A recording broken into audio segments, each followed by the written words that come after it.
हामीहरूको टपिक स्थानीय सरकारको रूपमा नगरपालिका रहेको छन्, जसमध्ये स्थानीय सरकार हामी पढ्यौँ। जुन चाहिँ सरकार कति किसिमको रहेछ? सरकार कति किसिमको रहेछ? 3 किसिमको। पहिलो सङ्घीय सरकार, दोस्रो प्रदेश सरकार र तेस्रो स्थानीय सरकार। आज हामी यो तेस्रो स्थानीय सरकार कति किसिमको हुँदो रहेछ? 3 किसिमको। आज हाम्रो टपिक स्थानीय सरकारको रूपमा नगरपालिका। स्थानीय सरकारको रूपमा आज हामी पढ्ने हो नगरपालिका। स्थानीय सरकार पनि 2 किसिमको राखिएको छ।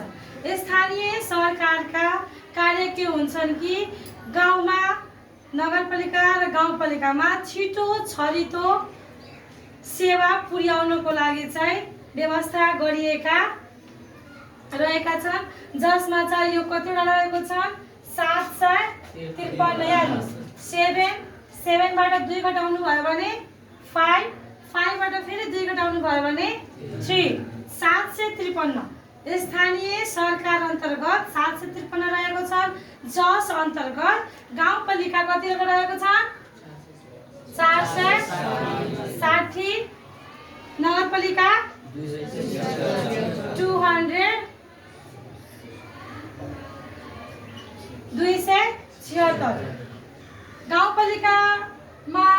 गाउँपालिका भनेको स्थानीय सरकारको सबभन्दा मुख्य जुन बिन्दु भनिन्छ त्यो बिन्दु हो, जसबाट चाहिँ देश विकास गर्नको लागि सहजता प्रदान गरिन्छ। मतलब कुनै देशको विकास गर्नु छ भने त्यस ठाउँको जहाँदेखि विकास हुन थालेको छ त्यस ठाउँको विकास गर्नुपर्छ। र गाउँपालिका 460 छ र गाउँपालिका मुख्य बिन्दु भएको कारणले गर्दाखेरि यसलाई लक्षित गरेर यहाँका जनसङ्ख्या भौगोलिक अवस्थाका आधारमा वर्गीकरण गरिएको छ, जसमा चाहिँ वडाहरू कतिवटा राख्ने व्यवस्था गरेको छ?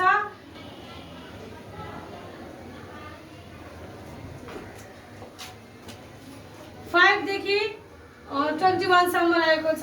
र नगरपालिका अन्तर्गत कतिवटा वडा राखेको छ? 9 देखि 35 वटा राखिएका छन्।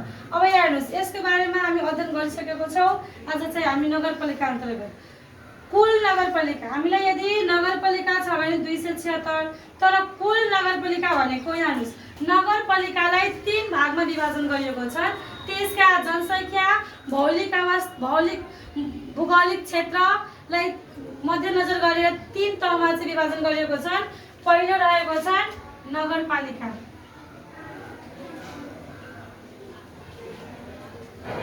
दोस्रो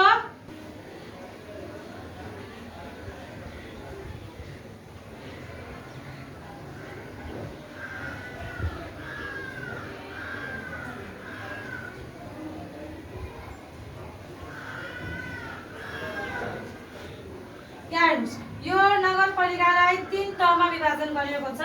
पहिलो नगरपालिका, दोस्रो उपमहानगरपालिका र तेस्रो महानगरपालिका। अब हेर्नुहोस्, नगरपालिकालाई कति राखेको छ? 276। उपमहानगरपालिका कतिवटा रहेको छ? 11। र महानगरपालिका कति रहेको छ? 6 वटा। यो जम्मा जोडेर कति भयो? 293। हाम्रो कुल नगरपालिका हैन, जसलाई नगर स्तरीय पालिका पनि भनिन्छ, कुल नगरपालिका भनेको कति भयो? 293।